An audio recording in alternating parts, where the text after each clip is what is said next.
ایک اقلیت انسانوں کی ایسی ہوتی ہے جن کے لیے میں دو لفظ اب استعمال کر رہا ہوں، ذہین اور حساس۔ ذہین اور حساس لوگوں میں قبض اور بسط کی کیفیت، یہ مختلف سائیکلز ہیں جو آتی رہتی ہیں۔ کبھی طبیعت میں پشمردگی ہے، دل بجھا ہوا سا ہے، کچھ نا امیدی سی ہے، خود اپنے اوپر اعتماد کی کمی محسوس ہو رہی ہے، مجھ میں صلاحیت نہیں ہے، میں کچھ نہیں کر سکتا، اب تک جو کچھ کیا اس کا بھی ہے، امنگ بھی ہے، امید بھی ہے، روشن پہلو نظر آ رہے ہیں۔ قبض کی کیفیت میں تاریک پہلو نظر آتے ہیں، مایوسی کے پہلو نظر آتے ہیں، پیسیمزم کی کیفیت، اور یہ جو بسط کی کیفیت ہے اس میں روشن پہلو۔ دیکھو یہ بھی تو ہے نا، آخر یہ بھی تو ہوا ہے اور بھی ہو سکتا ہے، آخر اب تک میں نے یہ کام بھی تو کر لیا، آگے بھی مشکل آسان ہو سکتی ہے۔ یہ دو کیفیات ہیں قبض اور بسط کی، جن کو کہ صوفیاء کرام نے یہ اصطلاحات، یہ عنوان دیے، قبض اور بسط۔ جتنی انسان کے اندر حساسیت کی کیفیت زیادہ ہوگی، ذہانت زیادہ ہوگی، اتنا ہی یہ جو ویوز ہیں اس کی ایمپلیٹیوڈ زیادہ ہوتی ہے۔ کم ذہین انسان ہے، کم حساس ہے، آئیں گے تو صحیح ہے، لیکن یہ کہ وہ ویو جو ہے اس کا ایمپلیٹیوڈ جو ہے اس کے اندر اوپر اور نیچے کی کیفیت زیادہ نہیں ہوگی۔ لیکن جتنا یہ معاملہ بڑھتا ہے، یہ جو ویو ہے اس کی ایمپلیٹیوڈ بڑھتا چلا جاتا ہے۔ لیکن نارمل انسان کا معاملہ یہ ہے کہ یہ حدود کے اندر رہے، اسی کی ایک کیفیت جو ہے اب نارمل جب ہو جاتا ہے، یہی ہے جو جدید ہماری جو سائیکولوجیکل میڈیسن ہے اس میں اسے مینیکس ڈپریسو سائیکوسس کہا جاتا ہے۔ مایوسی ہوئی تو اتنی ہوئی کہ جیسے کمر ٹوٹ کر رہ گئی، اور اسی ڈپریشن میں ہوتی ہیں خودکشیاں، خودکشی کر جاتا ہے ڈپریشن۔ کچھ روشن پہلو نظر ہی نہیں آ رہا، کوئی امید کا پہلو نظر ہی نہیں آ رہا، کوئی صورت نظر نہیں آتی، کوئی امید بر نہیں آتی، کس طرف جاؤں، کدھر دیکھوں، کسے آواز دوں، اے ہجوم نامرادی دل بہت گھبرائے ہے۔ اور جب آدمی محسوس کرتا I can't face these realities، یہ commits suicide۔ یہ اور جب کیفیت ہوتی ہے انشراح کی تو آدمی خوب بھاگ رہا ہے، دوڑ رہا ہے، امنگ ہے، محنت ہے، دوڑ رہا ہے، امیدیں ہیں، اب ہر چیز کا روشن پہلو نظر آ رہا ہے۔ عجیب ہے یہ۔ اصل میں مجھے کچھ تجربہ بھی ہوا ہے، ہمارے خاندان میں بھی یہ مرض موجود رہا۔ میرے والد مرحوم کافی طویل عرصے اس مینیک ڈپریسو سائیکوسس کے مریض رہے۔ کچھ ہوتا ہے یہ معاملہ، ویسے بھی شاید ہمارا خاندان جو ہے اس کیٹیگری میں آتا ہے جس میں ذہانت نسبتاً کچھ زیادہ ہے، حساسیت بھی نسبتاً کچھ زیادہ ہے۔ یہ دوسری بات ہے کہ کوئی شخص جو ہے یہ فلسفے کے طور پر اختیار کر لے کہ اپنے آپ کو ڈھیٹ بنا لینا ہے، یہ فلسفہ بھی بن سکتا ہے، لیکن یہ ہے کہ اگر آدمی چھوڑ دے اپنی طبیعت کو تو یہ دونوں کیفیات آتی ہیں۔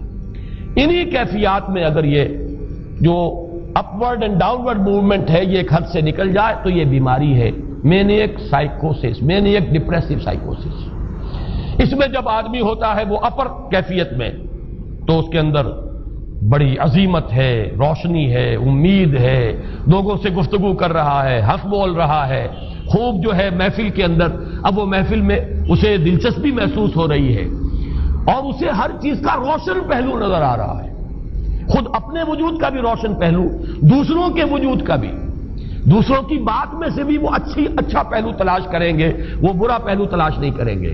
جب دوسری کیفیت ہے ڈپریشن کی، ہر ایک کی بات میں کوئی برائی نظر آئے گی، کوئی اس کی نیت کا فطور ہے، کوئی فساد ہے، کوئی یہ جو ہے بدنیتی کے ساتھ یہ بات کر رہا ہے، کوئی خیر کہیں ہے ہی نہیں، برائی ہی برائی ہے، مایوسی ہی مایوسی ہے، بدلی ہی بدلی۔ یہ ہے در حقیقت وہ کیفیت، اس کو غالب نے بہترین انداز میں تعبیر کیا ہے۔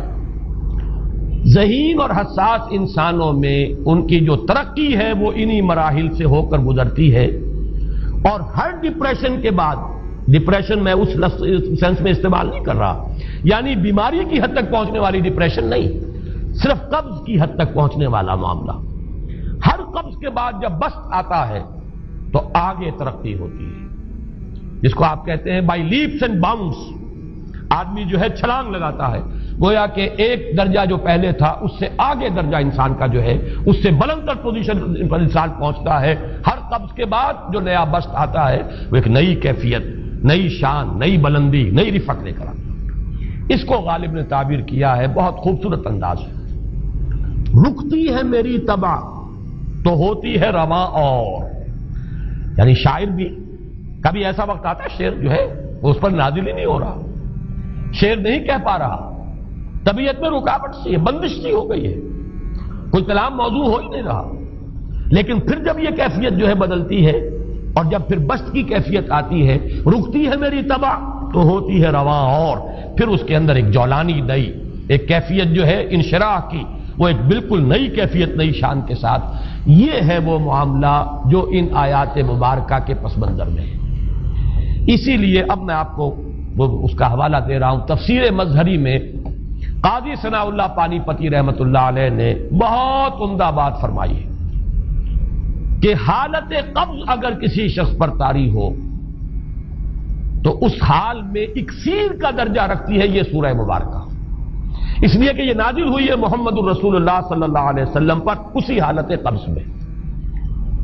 وَالضُّحَىٰ وَاللَّيْلِ إِذَا سَجَىٰ مَا وَدَّعَكَ رَبُّكَ وَمَا قَلَىٰ وَلَلْآخِرَةُ خَيْرٌ لَّكَ مِنَ الْأُولَىٰ وَلَسَوْفَ يُعْطِيكَ رَبُّكَ فَتَرْضَىٰ أَلَمْ يَجِدْكَ يَتِيمًا فَآوَىٰ وَوَجَدَكَ ضَالًّا فَهَدَىٰ وَوَجَدَكَ عَائِلًا فَأَغْنَىٰ. یہ تمام آیات اب معلوم ہوگا کہ جیسے موتی پروئے ہوئے. ایک لفظ قبض، اب اس میں جو بھی واقعاتی اور جو میں نے آپ کو روایاتی جو بھی پس منظر بیان کیا وہ بھی فٹ بیٹھ رہا ہے. وہ خودکشی کا معاملہ بھی آ گیا، اس میں فٹ بیٹھ رہا ہے کہ بخاری شریف میں روایت موجود ہے کہ حضور فرماتے ہیں کہ میری طبیعت پر اس درجے اضطراب تھا، اتنی کیفیت جو ہے میری تشویش کی تھی کہ میرے دل میں بار بار خیال آتا تھا کہ پہاڑ پر چڑھ کر اپنے آپ کو نیچے گرا دوں. یہ سارے معاملات اب آپ کو محسوس ہوگا جیسے تمام کڑیاں جو ہے وہ جڑ گئی، جیسے رات کو اب آپ اٹھ نہیں پا رہے، اضمحلال ہے، اعصابی جو ہے اعصاب اس درجے متاثر ہو چکے ہیں. صرف یہ ایک احساسات کی کیفیت نہیں ہے، آپ کی قوت فعلی جو ہے، قوت عملی، وہ بھی اس درجے متاثر ہو چکی ہے کہ کئی راتیں گزر گئی اور آپ رات کو نہیں اٹھ سکے، جس پر کہ ام جمیل کو یہ کہنے کا موقع مل گیا کہ معلوم ہوتا محمد تمہارا شیطان تمہیں چھوڑ گیا.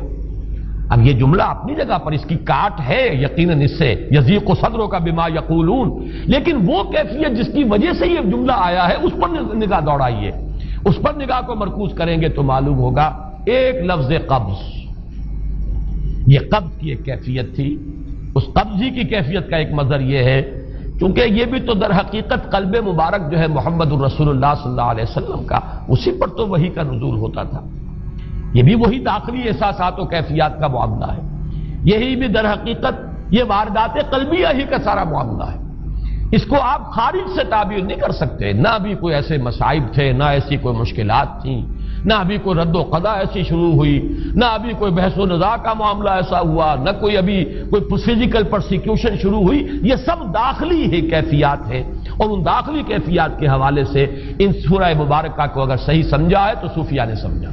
وہ جو اقبال کا شعر ہے کہ کچھ جو سمجھا میرے شکوے کو تو رضواں سمجھا، مجھ کو جنت سے نکالا ہوا انسان سمجھا. اور کون سمجھے گا؟ وہ تو سمجھے گا کہ دکھے ہوئے وہ دل کی صدا ہے. وہ کیا ہے جو اقبال کی وہ ایک نظم ہے، پرندے کی فریاد، گانا اسے سمجھ کر خوش ہونا سننے والے. یہ تو در حقیقت ایک دکھے ہوئے دل کی صدا، فریاد یہ صدا ہے. تو یہ کیفیت جو ہے رضوان سمجھ سکا ہے جو کہ داروغہ جنت ہے، اس نے سمجھا یہ وہی آدم جو نکالا گیا تھا یہاں سے، یہ اس کی فریاد ہے. کچھ جو سمجھا میرے شکوے کو تو رضواں سمجھا، مجھ کو جنت سے نکالا ہوا انسان سمجھا. تو واقعہ یہ ہے کہ اس سورہ مبارکہ کا صحیح فہم اگر حاصل ہوا ہے وہ امام راضی کو حاصل ہو ہی نہیں سکتا. وہ عقل اور منطق کی گتھیاں سلجھانے والے آدمی ہیں، اپنی جگہ ان کی کنٹریبیوشن بہت. یہ لغت اور ادب کا کوئی خاص مسئلہ اس میں ہے ہی نہیں کہ زمخشری اس میں کوئی جولانی دکھائیں اپنی، اس میں کوئی ایسا اشکال ہے ہی نہیں، نحوی اشکال ہی نہیں. لیکن یہ واردات قلبیہ کا معاملہ ہے، احساسات باطنی کا معاملہ ہے، یہ نفسیات انسانی کا معاملہ ہے. اور اس کو وہی سمجھ سکتے ہیں کہ جو ماہرین علم نفس ہیں، اور وہ ہیں صوفیاء کرام ہمارے ہاں، جن کا وہ ذوق ہے، باطنی کیفیات و احساسات جن کا موضوع ہے کہ یہ در حقیقت حالت قبض کی کیفیت ہے.